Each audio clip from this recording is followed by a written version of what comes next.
Mga idol, nagliyab na naman ang PBA. Hindi lang players ang nang-init, pati si Coach Ching at Alpan Sisua nagkaroon ng mainit na sagutan matapos ang Game 4 ng Rain or Shine versus Barangay Ginebra.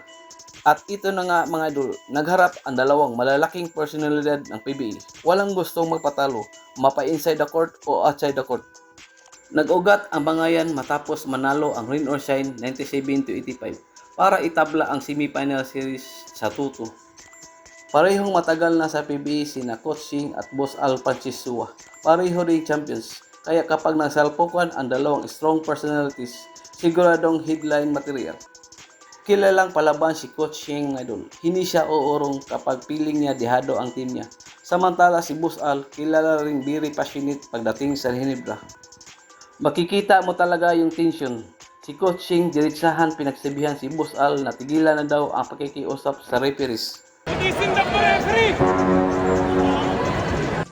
Not his job to keep talking to the referees and in that way intimidating them. At ayon kay Coach Ching mga idol, sumangot daw si Chua ng masasakit na salita kaya tuluyang nagkainitan. Para kay Coach Ching mga idol, unfair daw ang officiating at na-intimidate umano ang refs kapag governor ang direktang kumausap sa kanila. Pero ito naman ang naging tugon ni Boss Al Francis Chua sa kanyang interview mga idol. Kung ako sabi naman ito eh. Ano ba? Yung team niya, hindi ko pinapakilaman eh. Pakilaman niya yung team niya, huwag niya pakilaman yung team namin. Diba? Okay sa akin. Okay lang. May kailam. Governors, pinapakilaman. Ganito. Trabaho na lang siya, mag-coach na lang siya.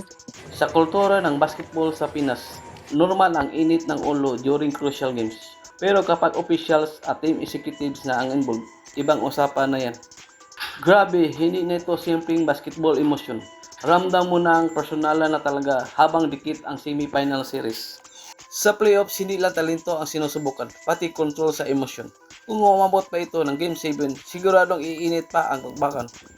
Isa lang ang malinaw mga idol, mas lalong uminit ang Barangay Ginebra versus Rain or Shine rivalry. Sa tingin ninyo, sino ang tama sa bangayan?